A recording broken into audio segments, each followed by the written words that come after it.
All right, I'm Win. And hi, I'm Bo. Oh, I'm Wicked. Almost forgot again. We are trying to pay off 600-ish thousand dollars worth of debt and find financial stability for us and Win's three kids. And we do that through this pain that is weekly check-ins. So, onward to the transactions, to the spending. To be clear, this colorful thing that we talk down about, we do so tongue in cheek. The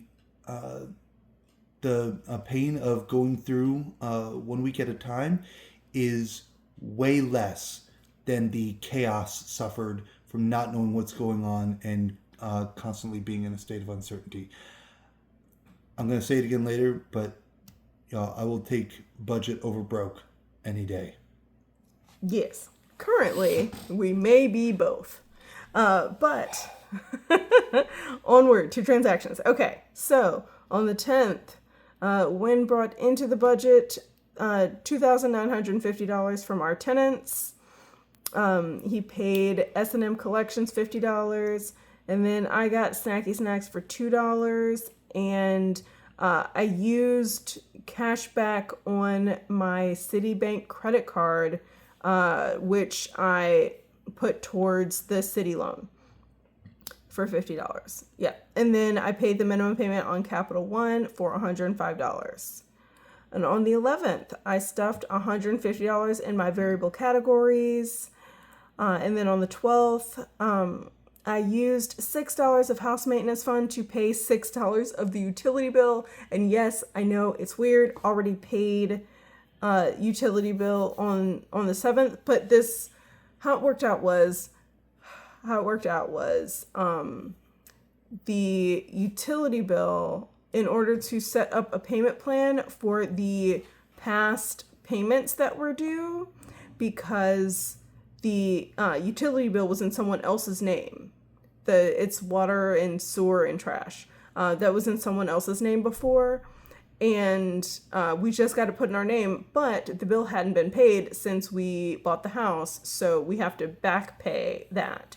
And in order to set up the minimum the payment plan, I had to pay the minimum payment of $45, but then came the actual due date of the bill, and the actual due date of the bill, there was another $6 charged. So I just paid that outright because I didn't have a choice, because I didn't want to have more past due payments. You know what I mean? Mm-hmm. So that's what that was. And then Capital One's interest charge came through for $30. And I wasn't going to pay extra on this. But what I realized was with YNAB, which is the budgeting software that we're using now, with YNAB, whenever a charge comes through on your credit card, you have to cover that expense immediately. Well, you're supposed to anyway. But and any additional payments that you pay lower your minimum payment.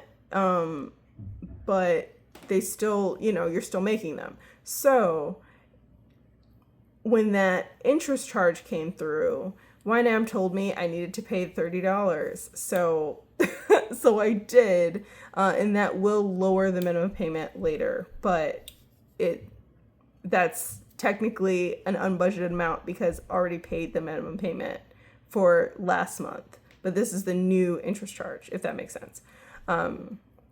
So yeah, and then I paid extra to the Home Depot credit card for $150. And then on the 13th, Wynn paid for a subscription to Adobe Acrobat. This was so that he could edit a PDF, and I was a little not happy with the fact that he did that, but it was in kind of a moment of panic for him because there was a due date for something. I wish he had talked to me about it, or I wish you remembered to handle it on the other end. Yes, and remembered that there are free PDF editing tools that can be used as well. And of course, before any and all of this, remembered to do the things I said I would do when I said I would do them, and there wouldn't be anything to panic over. Correct. Budget beats broke doesn't just apply to money, it should also apply to time, which is as budgetable as any resource. Yes. Yes. And then some fraud came through because Wynn lost his wallet. He lost his wallet and someone decided to go on a DoorDash spree, I guess. So $32 of fraud on the 13th. The mortgage came out for $4,031, and then more fraud on the 14th, more DoorDash for $41. Both of these transactions were reported as fraud and disputed. They have not been reversed yet. Hopefully they will be, because we shouldn't have to pay this. But yeah, when lost his wallet, so like now all of our all of his cards had to be replaced, and that also means that we had to go back and change the card numbers for our subscriptions and stuff, which is great that we have a bill tracker that has like which accounts pay which things. Very handy that. But yeah, so that was obnoxious. And then nothing on the 15th. And on the 16th, we saved $6 for Christmas, $162 for subscriptions, and $185 for house maintenance, which is very exciting. Now, as a reminder, there are actually more transactions that are like going on, but they didn't clear yet. So these are only transactions that have cleared as of the 16th. Anything that clears afterwards will get put this week, the 17th to the 23rd. Yeah. So that is that. Let us look at the variable envelopes. So these are not literal envelopes. These are digital. And thankfully didn't go over this week, but it's, it is what it is. Okay. Groceries. Started with $261, added $50, spent $86, so there's $225 left. Bulk buys. Started with $100, added $100, spent $74, so there's $126 left. Transportation stayed at $44. Health started with $100, spent $10, so there's $90. Home shopping started with $48, spent $20, so there's $28. Birthdays stayed at $58. Clothing stayed at $159. Shoes stayed at $279. Pet care stayed at $50. And personal started with $7, spent $3, so there's $4. Now, this is not actually accurate. It turned out that I made a typo. Well, not typo, but I accidentally wrote minus 51 instead of minus 15. This was supposed to be minus 15. But I'm not gonna mess with this until we get to the end of the month, and then I will level out what is actually here, because I just didn't feel like fixing the math.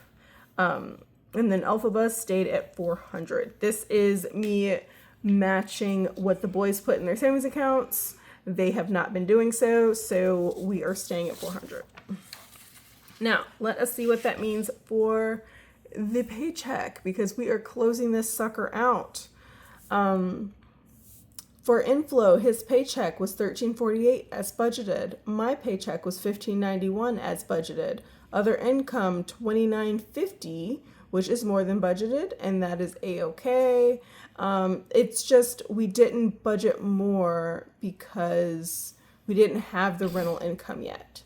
And then from savings, $39.74, which is way more than budgeted, but that is because we had no idea what the legal bills would be, so we didn't budget for that. And then rollover was $7.61. as budgeted, and that is a total inflow of $10,624. Now we go to his spending, which is Wynn's checking account. Okay. So mortgage, $4,031. Internet isn't due yet. Well, it's due, but it hasn't come out yet. The transaction hasn't cleared. Oh, thank you. Okay. S&M collections, $50 as usual. Skip down to electric bill, $1 less than budgeted. So $194. I rounded up when I initially budgeted. Okay. Adventures, $20 as budgeted. Miscellaneous, $229. Is that including the fraud? Yes. Okay. Because those transactions exist until the bank decides to give you your money back. Okay.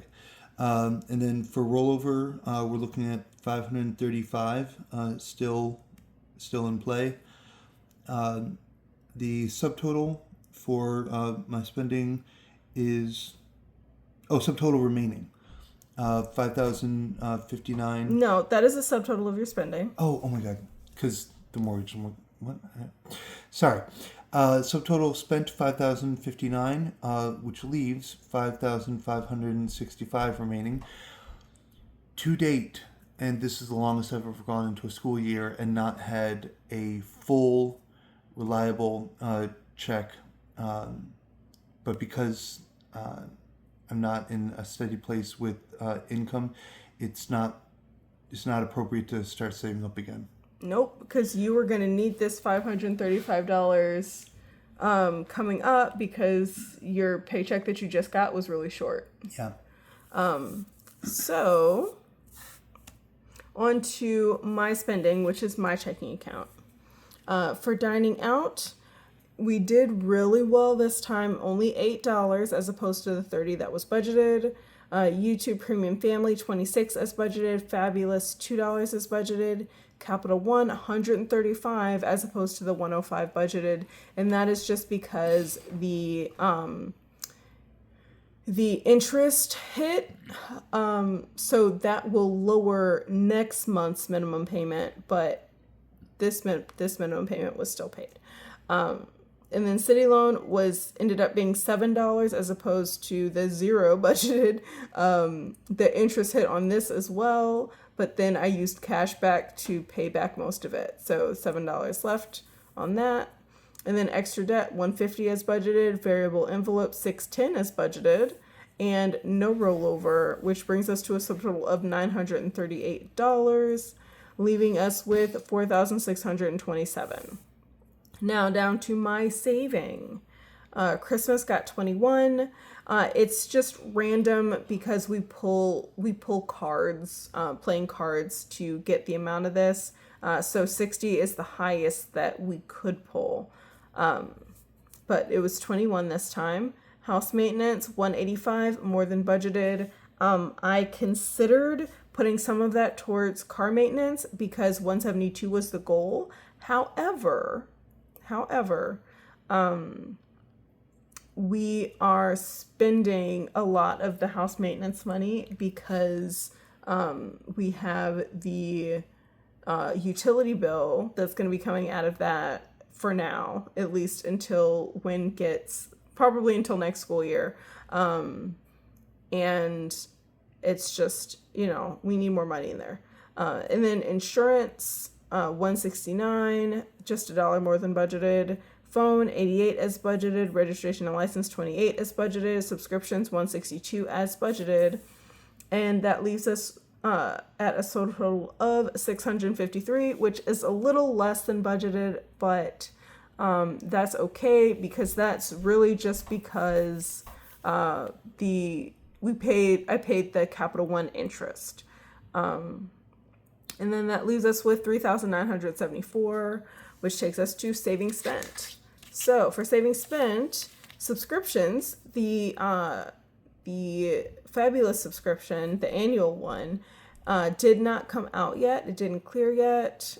So that's not there. And then for emergency fund, didn't budget anything, but we had $3,830 in legal bills.